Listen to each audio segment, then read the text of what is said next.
Hello, everyone.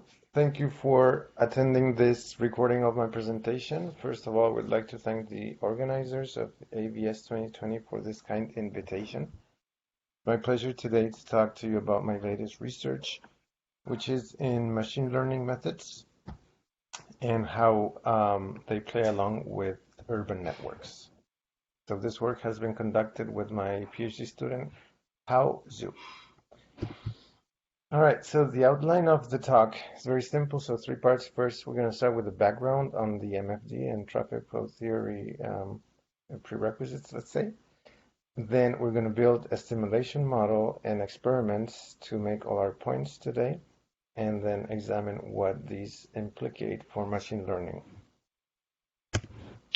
All right, so let's start with the MFD. The macroscopic fundamental diagram is the corresponding, let's say, fundamental diagram, but for the whole network. So you see an FD or a fundamental diagram typically assumed triangular in the literature. It represents the links on a network, individual links, without the effects of the signal timings or other considerations. The MFD, on the other hand, takes the average of all those FDs on single streets, average flow versus average density, then it's going to look like the light blue area here, whose mean would be the orange line there. Okay, so it's a lot lower in flow than the FD, and it's due to the network topology and the signal timing. Those affect the shape of the MFD. All right, so these are the two key reference there. All right, so the MFD exists. We've seen it in many cities, such as Zurich. You can see it here, Marseille. I'm just going to flip through a bunch of cities we have data of, and more cities are coming online, let's say, with data. So it's a very well documented phenomenon. All right, so one needs to estimate the MFD to do anything with it, right? So we can always measure it, but from a theoretical perspective, it's better to estimate it and see what are the parameters that really influence the shape of this MFD. All right, so the method of cuts introduced by D'Aganzo and Girolami in their original papers is basically the idea of, let's start with the capacity cut. All right, so if that's your triangular diagram, right? So Q would be the saturation flow in the traffic engineering lingo. And if we have a green over capacity ratio, G over C, then the capacity of that street with that traffic light would be the line shown there. So it cuts the FD in two, and that's the cut that we call it. And it says long blocks. We're going to talk about short blocks in a minute, because when you have long blocks, it means that this is the cut that would limit your capacity. So the G over C times the saturation flow. Now, the method of cuts extends this definition of capacity to any traveling observer or moving observer in the network. In particular, we're going to have these two other cuts, which we're going to call the free flow cut and the congested cut, with those speeds right there. All right, so those three are kind of the basis cuts, and then the MFD is kind of the lower envelope of these three cuts, sorry. And that's how it is. All right. Now, that original method of cuts, it's based on these two key warnings here, right? That first you have to know the signal timing. So for control purposes, we cannot use it directly, right? Because when you're controlling, you don't know what signal timing you're going to end up having. So that's one limitation. The other is that all these cuts and the method of cuts, they're all based on corridors, so not networks really. So there's an approximation there. And mostly what we find is that since corridors were assumed with no turns for this theory, it turns out that turns are really important for the MFD of whole networks. All right, so this original methods have some leeway to go still. All right. We proposed in this paper the stochastic method of cuts, which generalizes the previous method of cuts, but for any network configuration, not just homogeneous networks. And the takeaways are these points, is that the MFD depends on 3 parameters. All right, so lambda, which is going to be the star of the show today, is the expected distance between traffic lights divided by the expected green time. And lambda will be proportional to that. We're going to see the constant in a minute. Then the other 2 parameters are delta, the coefficient of variation of the distance between traffic lights, and rho, which is the mean red time divided by the mean green time. All right, but it turns out that when you're looking at the whole network, rho becomes 1. So we can eliminate it from our formulation here because we're interested in the whole network. And today we're also going to see that that delta doesn't matter much either. So delta, we can eliminate it also. And we're only left with 1 parameter, which is lambda. All right, so we're going to talk about lambda in a minute.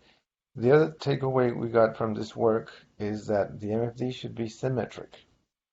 Okay, and what we mean by that here is that the green and the red here are the PDF of them is symmetric with respect to the dashed line in the figure. So the one that goes from the tip to the middle density here.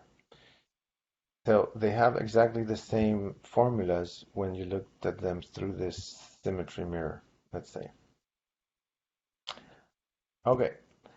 But in this talk, we're going to find that these previous theories are not spot on, let's say.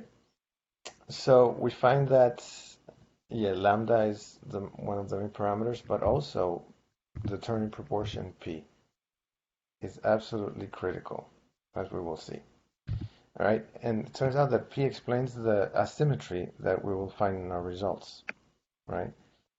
And we also find that the MFD tends to be insensitive to signal control in many cases, which has huge implications for learning frameworks. All right, so let's talk about lambda a little bit. So lambda is related to the probability of spillback on a network and is defined as L divided by L prime here. So L is just the distance between traffic lights, right? So here we have a time-space diagram with 2 intersections, and the distance between them is L. Now the L critical comes from taking the green time of one intersection as the base of a triangle with these 2 lines with slope U and W, which are the free flow and wave speed, respectively, of a fundamental diagram. All right, so L star is defined in that way, and lambda then would be the ratio of the 2. Now, if you do the geometry there, you find that that's the formula for L star. And in this talk, we will choose a scaling such that the capacity or saturation flow is going to be 1/2 and the jump density 1.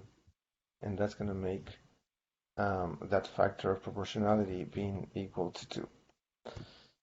All right, the significance of lambda can be seen when, if you recall variational theory, when you try to calculate the capacity, for example, of a standing cut, so the cut that is flat, what happens is that the minimum path, the shortest path, could have detours, like shown here. And when you have a detour, it's basically that there's a spillback that can occur, and that's going to decrease the capacity. So the rule of thumb is really, if you want no spillback, inside each of these triangles, you should not have a red light from the other intersection. Because if you do, then you're going to have detours that reduce capacity. Okay, let's talk about symmetry. Turns out that the kinematic wave model is said to have a symmetry. That means that it is invariant with respect to transformations of time and space. In particular, what we saw there was skewing transformation or stretching. And it means that one can choose any fundamental diagram that you saw there. So in these transformations, the flow and delay are invariant. So it means that whatever fundamental diagram you choose, you're always going to get the same answer in terms of flow and delays, which is what we want. All right, so for this talk, we're going to choose the isosceles triangle shown right there. It has mainly two advantages. One is that the numerical method that we'll see is very efficient, and also you can spot symmetries right there, like the mirror image symmetry we talked about. It's very easy to spot differences. All right. All right, so that's the FD we're going to use here. Now notice that the scaling that we're choosing is one where the saturation flow is going to be 1/2 and the jam density is 1. That's going to make the wave speed and the free flow speed to be 1. Okay. Okay, so saturation flow is 1/2, which means that the capacity of your network would be at most 1/4, right? Assuming a 50-50 split. So 1/4 is going to be the maximum capacity you can get up on this scaling. All right, the other benefit of using isosceles triangle with speeds equal to 1 is that we can readily apply the cellular automata rule 184 to solve the kinematic wave model on our links. And this is by far the most computationally efficient way to numerically solve the kinematic wave model with triangular diagrams. All right, so that's in a cellular automata, we're going to divide the street in cells, like shown there. So that's for time t. And cells can be either 0 or 1 state, meaning a vehicle or not. So in green in this case.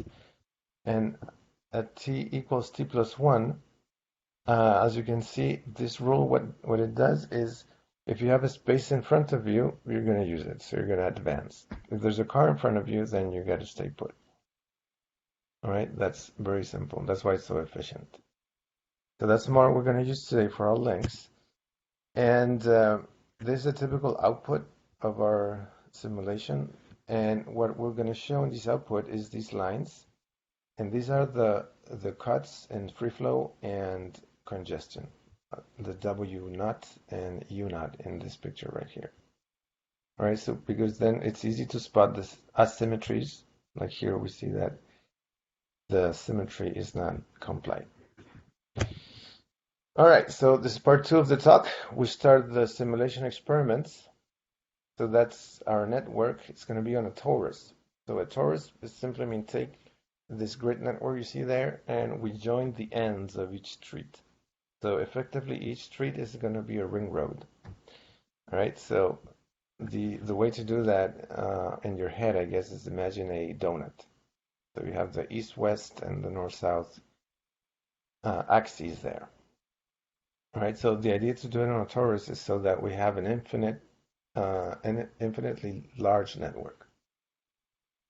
Right, so it's going to be spatially homogeneous and not bounded, which is nice. All our streets are going to be single lane, and then we're going to use the A rule 184. In our experiments, we're going to keep the density of vehicles constant during our simulation. So they're just going to be wandering around the network and with no really destination, right? We're going to use a random DTA, which means that at each intersection, you're going to choose to either turn with probability P or keep going straight with probability 1 minus P. And then if you turn, all your turns have equal probability. And we do include the U-turn. So we have 4 choices, actually. All right, and the idea behind that is to make the density spread uniformly across the whole network. And then we're going to vary the parameter P and see what happens. All right, driver adaptation is very important here. And we do this to avoid bifurcation. So bifurcation is, these are 2 examples we took from a couple of papers here. But typically, you load the network and you get to a point and something happens and it breaks down. and all of a sudden you go to zero flow, but the density is not a gem density. So all these paths are kind of bifurcation, and they happen because of the DTA assumptions. So when you have bifurcation, means that a driver that wants to turn left, let's say, but the target lane is blocked, so he can't move. So he's going to block his origin lane, right? And he's going to cause a spillback on that lane. And if he waits there forever, eventually you're going to get a gridlock on most of the streets, but the other ones would be empty. So the average density would be somewhere here in the middle. So to us, that's quite unrealistic. So adaptation is the fact that you cannot wait there forever to make your left turn. I mean, after a few minutes, okay, you're going to change your route. And that's going to have the effect of not producing these unrealistic bifurcations. All right, so in our case, we actually do not have to do anything because the random DTA, at each time step, you flip a coin to see what your destination is, right? So if you didn't get to go in one because it was spillback, then the next time step you might choose another one. So that takes care of adaptation. All right, the single control policies we're gonna study here. They all have in common that we only model two faces, right? Just north-south and east-west. And these policies are incremental. And by that we mean that there's a time step of length g, which is not the green time. We can think of it as a minimum green time maybe. But every g time steps, the controller decides whether to extend the current phase or to change light colors. Okay? That's all our policies are going to be like that. Now, this implies that there's a little, let's say, trouble when calculating lambda, right? Because as we saw before, it's proportional to the expected length of these streets divided by the expected green time, but we do not know the expected green time beforehand. All we know is g, right? But if the control decides to extend the current phase, it means that the green time is going to be 2 times g, right? So a priori, you don't know what the expected green time is, so you kind of have to calculate it after the simulation, see what the expected green time would be, and then calculate your lambda. All right, just a technical detail there. All right, so we're going to have 3 baseline policies, and then we're going to have another machine learning policy. So the baseline policies are as follows. First is the LQF for longest queue first. All right, and it's a proxy for the best control. I mean, we can prove that it's optimal, but kind of a greedy method for comparison. Then we're going to have the SQF, shortest queue first, which the controller would give the green to the shortest queue. And that's a proxy for the worst possible thing you can do. All right. And finally, the random control is where you would flip a coin, and with probably 1/2, you would set the lights green and red. All right. And that's a proxy for no control. And this is a typical output we're shown here of an MFD for all these 3 policies. All right, and again we show these cuts, the free flow and congested cut for comparison. We're going to analyze them in a minute. Now we show the simulation results for p equals 0.75, so 3/4. That means that it's equally likely to turn into any of the outgoing links on an intersection. It's kind of an extreme case, but it summarizes well all the findings. Okay, so let me show you the whole picture now for p equals 3/4. Now the first row we see delta equals 0. So delta, remember, was the coefficient of variation of the length of these segments. Now that means the first row is the deterministic and homogeneous network. So all the lengths are identical. On the second row, the coefficient of variation is 0.7, which means that it's a large variation of the distance between traffic lights. So it's a more realistic setting, I guess. But if you compare both rows, the differences are not very significant. So the capacity goes, let's say, for LQF from zero point 0.2 to, I don't know, 0.18. So it's really not a big jump. The shape of the MFDs do not change also with delta, so that's why from now on delta will be kept at 0 for simplicity. I'm going to focus on lambda and p. All right, so what's surprising here is point A. It's by far kind of the main result in this work, because it means that at point A, no matter what you do, point A is right here, right? No matter what you do, LQF, random, or SQF, you're going to get the same outflow, average outflow on the network, right? And that means that signal control doesn't have any impact on the flow of our network, all right? And that happens for all parameters, especially here.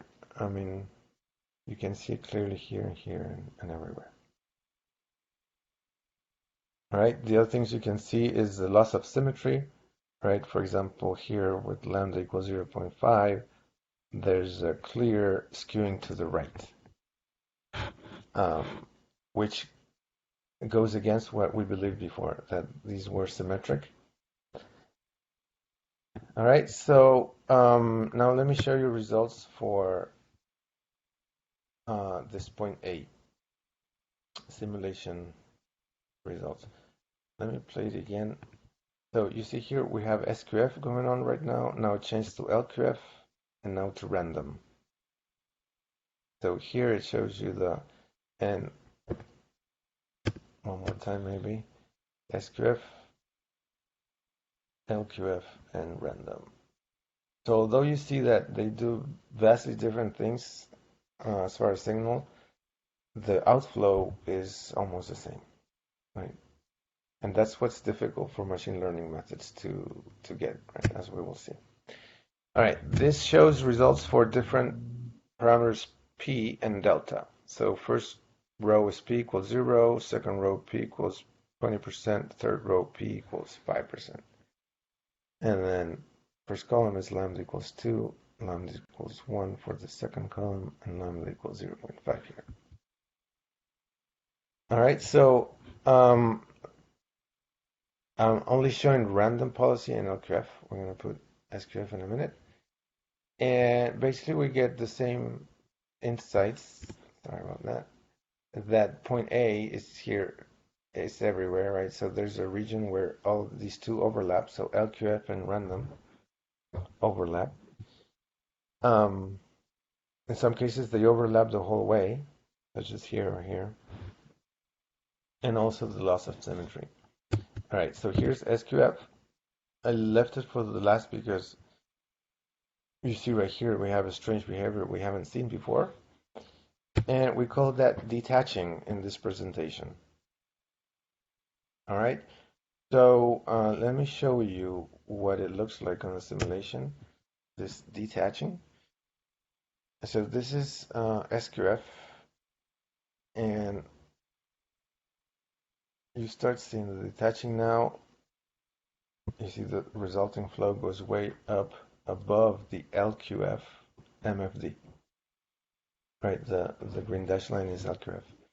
And what we see here is what goes on is that the system tended to this configuration where you have 3 out of 11 streets in a permanent green. I should say permanent free flow maybe, because the other ones are also in green, but they don't flow, right? Because they're congested. But these 3, for some reason, they were able to get high flows in free flow. And those are the ones that are driving the flow of the whole network, even greater than LQF, which is surprising. Now, this is very impractical because you don't want to give permanent red to anyone, obviously. But it might signal an opportunity here where we might play with this idea of maybe favoring one of the approaches, directions for example, north-south as here in favor of east-west directions. So I think that could be a good future research. All right, so to summarize all these results, we're going to use these lambda p diagrams. All right. So here we say when are the random policy and the LQF policy overlap as a function of these parameters. I just showed you a few examples, but this is kind of the big picture. Now, this question is very relevant because when they do overlap, it means that no control is as effective as LQF. All right, so might as well not do any control and save the money for other things. And we find that this is possible in these regions where you see yes. It means yes, they do overlap. Now the size of the font is proportional to the effect, right? So a big yes is that they overlap a lot, like in here. And this yes is a little smaller, so they do overlap, but maybe not at the top there. All right, so that's surprising because it means that there's a wide family of networks where you might as well not do any control, just a random control with it. All right, here we have the question of skewness. So is the random MFD skewed? Right, so here we find that it's symmetric for low probabilities of P, and then it gets kind of skewed to the right as P increases. All right, so that's shown here. So P is a very important parameter, yes, at this point. All right, also we have the skewness for LQF, longest Q first. And also P is the main parameter, but also lambda has an effect here, right, as you can see here. Now, the big deal about symmetry is that we hope if we understand why it's not symmetric, we're going to be able to unveil a lot of insight about urban networks and the relationship to signal control. Unfortunately, that's not going to be said today because we're still trying to figure that out. But I think it's a good clue for the future. All right, and finally, let's see what the effects of all these findings are for machine learning methods. All right, so we're going to talk about these methods that use neural networks. Pi would be the probability of giving the green to the east-west direction. Okay, so we're going to design a controller with a neural net like that. The input would be the state of the network. We're going to define in a minute. And then we have a deep neural network, which has parameters theta. And then the output of this policy, of this network, I should say, is the policy pi, which again gives you the probability of giving the green to the east-west. And with that probability, you're going to take the action of either giving, again, the green or the red. Okay? That's our neural net. And then the state S, that is the input, okay, it's going to be these 8 numbers. And each number represents the sum of, or the number of vehicles in each approach. Okay, so that's common to all the machine learning methods we're going to see. We're going to start with random search, which is the simplest by far. And it's very simply stated as just drawing uniform numbers for the parameters theta. It's uniform between negative 0, 1 and 0, 1. And then we observe what the resulting MFD is. And it turns out that 10% of the time you find a good policy. Like number 7 there is not so bad, right? And again, we're comparing it to LQF. All right, so the takeaway from the random search is that, once in a while, you get really good policies. So that's a viable search option, I would say. The other one, which was really surprising, is supervised learning.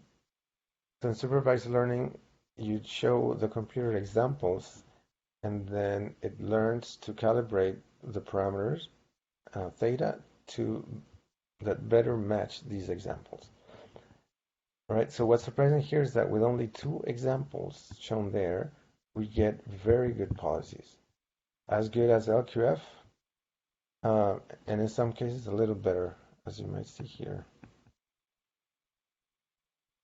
All right, so this example, right, blue means a car, gray means empty. So in that example, you want to give the green to the east-west. So that's pi equals 1. And in the other example right here, pi equals 0, right? You want to give the green to the north-south. And it turns out with only those 2 examples, it's able to come up with great policies. So that's should be a field of future research. Why is it so simple to get such good policies? And ways to exploiting that. All right, and then deep reinforcement learning. It's a little bit more involved, but the idea is very similar, right? We start with the neural net in the middle there. We take the action, and we see what happens in our simulation model, right? So we're going to simulate it for delta t equals 3 cycles, I think. And then we're going to see the reward that we obtained by doing that action.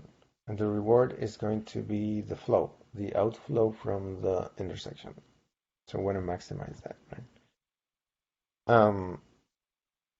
Okay, and then you obtain the reward, and you also observe the state that you reached, right? So the number of vehicles again in each of the incoming and outgoing approaches. And then you go through the cycle again, right? You feed the state, you take another action, and so on and so forth. All right. So the results of DRL are best explained like this. So we're going to use these little diagrams. So the first number is the iteration number for the training. And this number is very important. The K is the density for training. So remember that we keep the density constant in all our experiments today. So when we're training, that density is also constant, right? And it turns out that it makes a difference what density you have for training. So that's a very free flow density, right? 0.15 out of 1, right? Now this red pin shows where the training density is. So you see the iteration as the first one, then a middle one, and then the final one, maybe. So you see in this case, we converge to a pretty good solution, right? Again, the green one is LQF, and the gray one would be the DRL policy. All right. Yeah, so the gray area is the DRL policies once you deploy the policy to all intersections. And we observe the resulting MFD. All right, and again, yes, that green line is the MFD with the greedy policy, that is LQF in our case. Okay, so let's add one more row to this, and it's one with training density equals to 0.32. So still in free flow, it still converges to a pretty decent solution, as you can see. When training under density equals to the critical density right in the middle, we start seeing some deterioration of the resulting policy, as you can see. And that only gets worse as the training density increases. All right, so that's kind of the other main finding here is that these DRL policies have a hard time to converge to good policies in congestion. Now, in general, if you train under free flow, you kind of always converge to a good policy. But in congestion, we have problems. All right, and we think it's related to this notion that the signal timing is not affecting the flow of the MFD of the network, right? And that's going to send mixed signals to the gradient algorithms behind this. Right? Actually, a gradient of 0 is most likely to be observed, which would make the descent approach harder. All right, so let's call this policy trained under congested conditions DRLC. All right, we see that they're not good. Now, this example I showed is for a particular parameter set, which tells the story of almost all the sets. But again, as before, let's see these results in the lambda p diagram. So the question we're asking here is, does DRLC deteriorate? All right, so again, training with a congested density. And here we're starting with optimal pi. By optimal pi, I mean the supervised learning one. So we start with that neural net parameters, and then we run the DRL framework and see if those parameters deteriorate thanks to the problems that we saw before. All right. So sadly, the answer is going to be yes in most cases, as you can see here. These are typical cases, right, for all lambda and p parameters. So that's a very bad case, right? This big yes here. So even though you start with very good initial parameters, then this problem in congestion kicks in and kind of forgets everything. Probably because there's nothing to learn, right? But it doesn't deteriorate as much up here, although yeah, it's not optimal, and nor is here.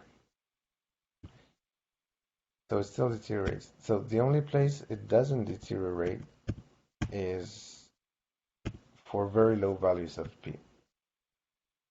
All right, so up here we find a good policy that didn't deteriorate much, with p equals 0 probably. And here we find our good old detaching policy, which also was a surprise to find.